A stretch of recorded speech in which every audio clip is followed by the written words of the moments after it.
Lecture du livre Les paraboles de Jésus d'Ellen White. Chapitre 24. Sans l'habit de noces. La parabole des noces nous apporte une leçon extrêmement importante.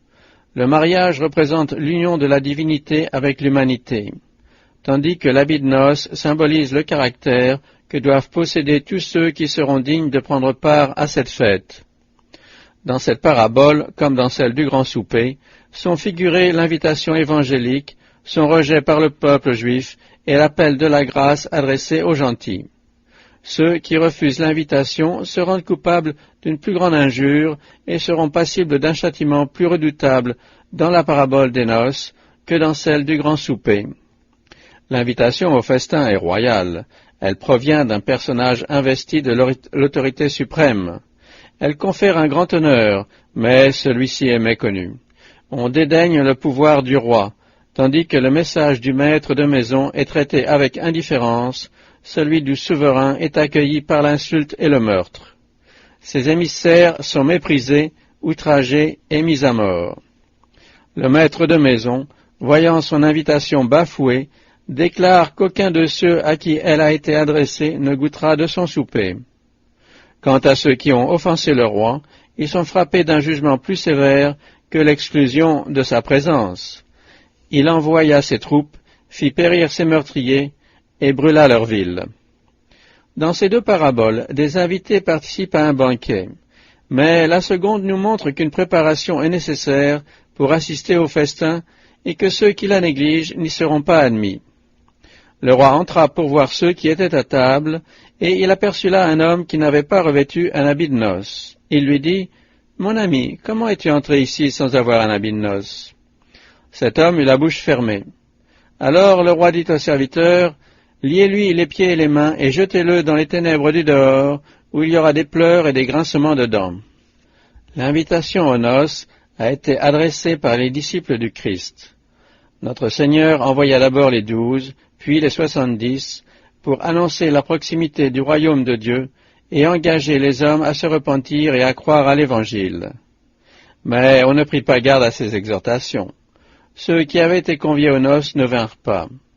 Les serviteurs furent dépêchés une deuxième fois pour dire « Voici, j'ai préparé mon festin.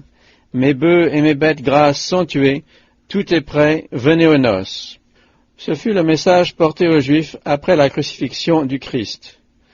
Mais ce peuple qui se prétendait l'élu de Dieu rejeta l'Évangile qui lui avait été délivré avec la puissance du Saint-Esprit. Beaucoup le firent avec le plus profond mépris. D'autres furent tellement irrités qu'on leur offre le salut, le pardon de l'offense dont ils s'étaient rendus coupables en rejetant le Seigneur de gloire, qu'ils s'en prirent aux porteurs de ce message. Une grande persécution s'alluma soudain. Bon nombre d'hommes et de femmes furent jetés en prison, et quelques-uns des témoins du Seigneur, comme Étienne et Jacques, furent mis à mort. Les Juifs scellèrent ainsi leur rejet de la miséricorde céleste, et la parabole en révèle les fatales conséquences. Le roi envoya ses troupes, fit périr ses meurtriers, et brûla leur ville. Ce jugement fut exécuté lors de la destruction de Jérusalem et de la dispersion de la nation juive. Le troisième appel au festin représente la prédication de l'Évangile aux gentils. Les noces sont prêtes, annonce le roi, mais les conviés n'en étaient pas dignes. Allez donc dans les carrefours et appelez aux noces tous ceux que vous trouverez. Les serviteurs du roi se rendirent dans les chemins et rassemblèrent tous ceux qu'ils trouvèrent, méchants et bons. C'était une société très mélangée, comprenant des gens qui ne se souciaient pas plus du maître du festin que ceux qui avaient refusé son invitation. Les premiers conviés n'avaient pas cru devoir sacrifier le plus petit avantage pour se rendre au banquet du roi. Mais parmi ceux qui s'y présentèrent se trouvaient des êtres guidés par l'intérêt personnel, n'ayant en vue que les mets de la table royale, sans la moindre pensée d'honorer le monarque. Quand celui-ci entra pour voir ceux qui étaient à table, le caractère de chacun fut révélé. Un habit de noces avait été offert à tous de la part du roi. En le portant, les convives honoraient le souverain. Or, l'un de ces hommes avait mis ses vêtements ordinaires. Il avait refusé de faire les préparatifs requis. Il dédaignait l'habit qui lui avait été procuré à grands frais. Il témoignait ainsi de son mépris pour son Seigneur. Le roi lui demanda, « Mon ami, comment es-tu entré ici sans avoir un habit de noces ?» Il ne répondit rien. Il s'était condamné lui-même. Alors le monarque déclara, « Liez-lui les pieds et les mains, et jetez-le dans les ténèbres du dehors, où il y aura des pleurs et des grincements de dents. » L'examen des invités par le roi symbolise l'œuvre du jugement. Les convives du banquet évangélique sont ceux qui professent servir Dieu, ceux dont les noms s'est inscrit dans le livre de vie. Mais tous ceux qui se disent chrétiens ne sont pas de vrais disciples du Christ. Avant que la récompense finale soit donnée, il faut savoir qui aura part à l'héritage des justes. Cette décision doit être prise avant le retour de Jésus sur les nuées des cieux. Quand il viendra, sa rétribution sera avec lui pour rendre à chacun selon ce qu'est son œuvre. Par conséquent, il faut que l'œuvre de chacun ait été manifestée auparavant. Tout disciple du Christ recevra une récompense en rapport avec ses actes. Le jugement se prépare au ciel, tandis que les hommes vivent encore sur la terre. La vie de tous ceux qui prétendent servir Dieu est examinée d'après ce qui est écrit dans les livres, et la destinée de chacun est irrévocablement fixée selon ses actes. L'habit de noces de la parabole représente le caractère pur et sans tache des vrais disciples du Christ. Il a été donné à l'Église de se revêtir d'un fin lin éclatant, pur, sans tache ni ride, ni rien de semblable. Le fin lin, disent les Écritures, ce sont les œuvres justes des saints. C'est la justice du Christ, son caractère irréprochable, qui est communiqué par la foi à tous ceux qui le reçoivent comme leur sauveur personnel. La robe blanche de l'innocence était celle que portaient nos premiers parents quand ils furent placés par Dieu dans le jardin d'Éden. Ils vivaient alors en harmonie parfaite avec sa volonté, et toutes leurs affections se tournaient vers leur Père céleste. Une belle et douce lumière, la lumière de Dieu, symbole de leurs vêtements spirituels, enveloppait le couple saint. S'ils étaient demeurés fidèles à leur Créateur, elle ne les aurait jamais quittés. Mais le péché les sépara de l'Éternel, et la lumière qui les entourait s'évanouit. Honteux de leur nudité, ils essayèrent de remplacer leurs vêtements célestes par des feuilles de figuier qu'ils cousirent ensemble. C'est ce que tous les transgresseurs de la loi divine ont fait depuis le jour de la désobéissance de nos premiers parents. Ils ont utilisé eux aussi des feuilles de figuier pour cacher la nudité résultant de leur transgression. Ils ont mis des habits de leur invention. Ils se sont efforcés de dissimuler leurs péchés sous leurs propres œuvres et de se rendre acceptables aux yeux de Dieu. Mais ce travail est vain. Rien ne pourra jamais remplacer la robe d'innocence qu'ils ont perdue. Ceux qui seront assis avec le Christ et ses anges au festin des noces de l'agneau ne seront pas revêtus de feuilles de figuier ni d'habits de ce monde. Seuls les vêtements qui ont été préparés par le Seigneur nous permettront de nous présenter devant lui. Le Christ enveloppera de sa robe de justice tous ceux qui se repentent et qui croient. Je te conseille, dit-il, d'acheter de moi des vêtements blancs, afin que tu sois vêtu et que la honte de ta nudité ne paraisse pas. Tissée sur les métiers du ciel, cette robe n'a pas un seul fil de la sagesse d'ici-bas. Dans son humanité, le Christ a formé un caractère parfait qu'il veut bien nous communiquer. Toute notre justice est comme un vêtement souillé. Le meilleur de nous-mêmes est altéré par le péché, mais le Fils de Dieu apparut pour ôter les péchés, et il n'y a point en lui de péché. Le péché, selon la définition biblique, est la transgression de la loi. Le Christ s'est soumis à toutes les exigences de la loi. Lui-même ne disait-il pas « Je veux faire ta volonté, mon Dieu, et ta loi est au fond de mon cœur ». Lorsque Jésus était sur la terre, il affirmait à ses disciples « J'ai gardé les commandements de mon Père ». Par son obéissance parfaite, il a rendu possible pour tous les hommes l'observation des commandements de Dieu. Quand nous nous soumettons au Christ, notre cœur est uni au sien, notre volonté se confond avec la sienne, notre esprit s'identifie au sien, nos pensées sont captives de sa volonté. Nous vivons de sa vie. Voilà ce que signifie être revêtu du vêtement de sa justice. Quand le Seigneur nous regarde, il ne voit pas un habit fait de feuilles de figuier, ni la nudité, ni la laideur du péché, mais sa propre robe de justice, qui est l'obéissance parfaite à la loi de l'Éternel. C'est le roi lui-même qui fait l'inspection de ses hôtes. Seuls ceux qui se sont conformés à ces directives et ont revêtu l'habit de noces sont reçus au banquet évangélique. Tous sont appelés à passer sous le regard scrutateur du grand roi. Seuls ceux qui porteront la robe de la justice du Christ seront agréés. Cela revient à pratiquer ce qui est juste. C'est par ces actes que chacun sera jugé. Ce sont nos œuvres qui mettent en évidence notre caractère et l'authenticité de notre foi. Il ne suffit pas de croire que Jésus n'est pas un imposteur et que la Bible n'est pas un recueil de fables habilement conçues. On peut admettre que le nom de Jésus est le seul qui ait été donné aux hommes pour être sauvés, et néanmoins ne pas l'accepter comme sauveur personnel. Croire à la théorie de la vérité, se dire chrétien, faire inscrire son nom sur les registres d'Église ne suffit pas. Celui qui garde ses commandements demeure en Dieu, et Dieu en lui, et nous connaissons qu'il demeure en nous par l'Esprit qu'il nous a donné. Si nous gardons ses commandements, par là nous savons que nous l'avons connu. C'est à ce signe qu'on reconnaît une véritable conversion. Quelle que soit notre profession de foi, elle est inutile si le Christ ne se manifeste pas en nous par des œuvres de justice. La vérité doit être implantée dans notre cœur pour diriger notre esprit et contrôler nos affections. Il faut que la parole du Seigneur mette le sceau sur notre caractère. Chaque iota, chaque trait de lettre de cette parole doit entrer dans la vie de chaque jour. Celui qui devient participant de la nature divine se conformera à la grande règle de justice, la sainte loi de Dieu. Cette loi est la norme suivant laquelle il mesure les actions des hommes et, au jour du jugement, elle servira de pierre de touche pour évaluer le caractère. Nombre de personnes affirment que la loi a été abolie à la mort du Christ. Mais ce raisonnement va à l'encontre de ses propres déclarations.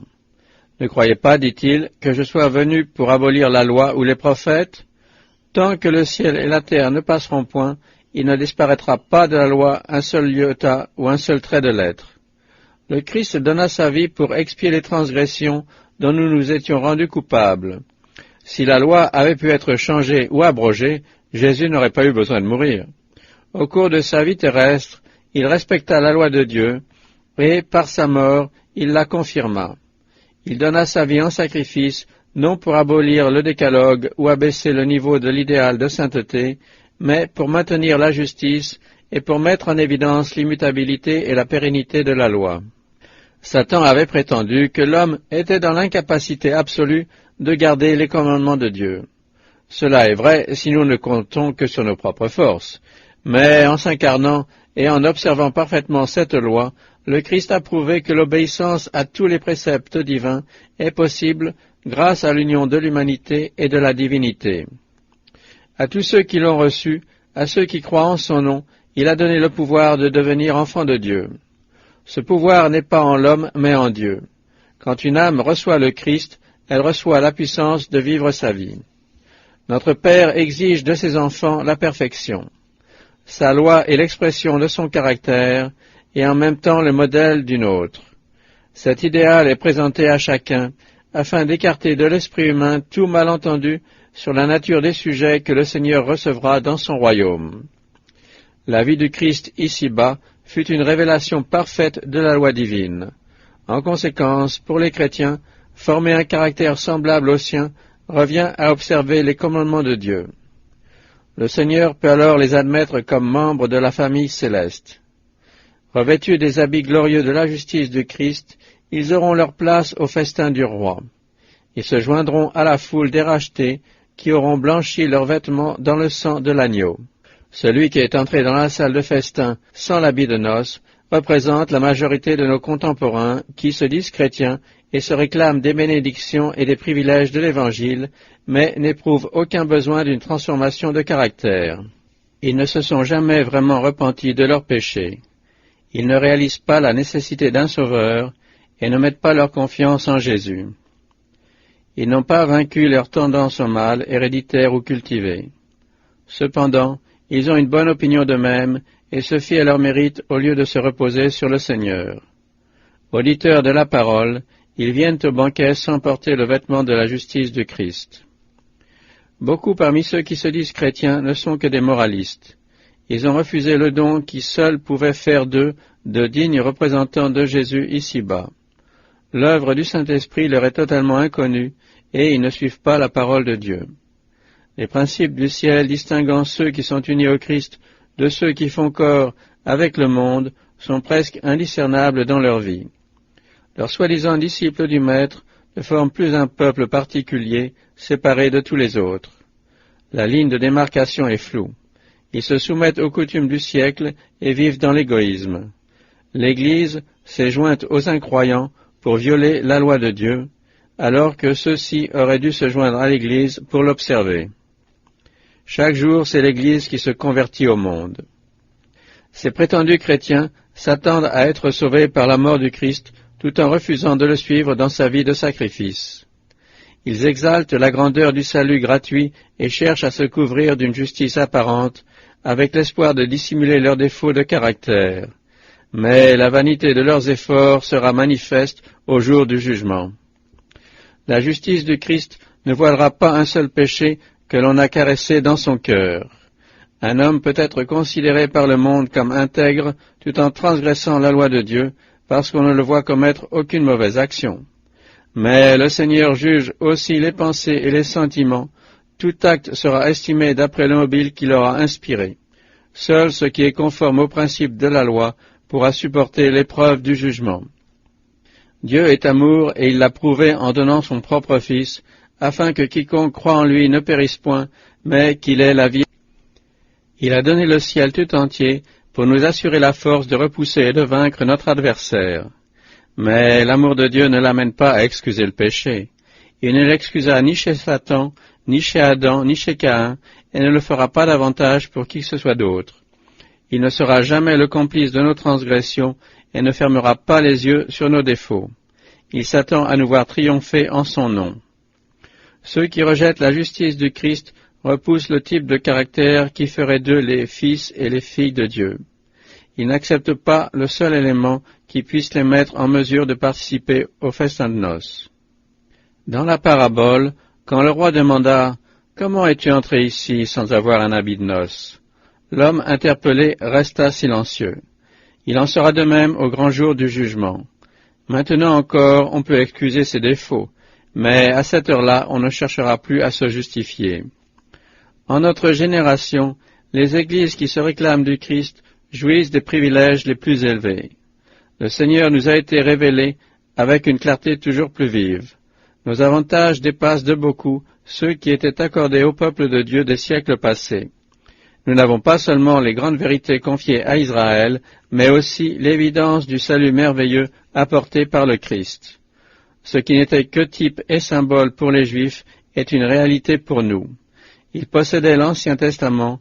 Nous avons en plus, dans le Nouveau, l'assurance d'un Sauveur qui est venu, qui a été crucifié, qui est ressuscité et qui a fait cette déclaration en sortant du sépulcre de Joseph, « Je suis la résurrection et la vie ». Par la connaissance du Christ et de son amour, le royaume de Dieu est au milieu de nous. Jésus nous est révélé dans les sermons et exalté dans les cantiques. Le banquet spirituel nous est offert avec largesse. Toute âme peut recevoir gratuitement un vêtement de noces d'un prix inestimable.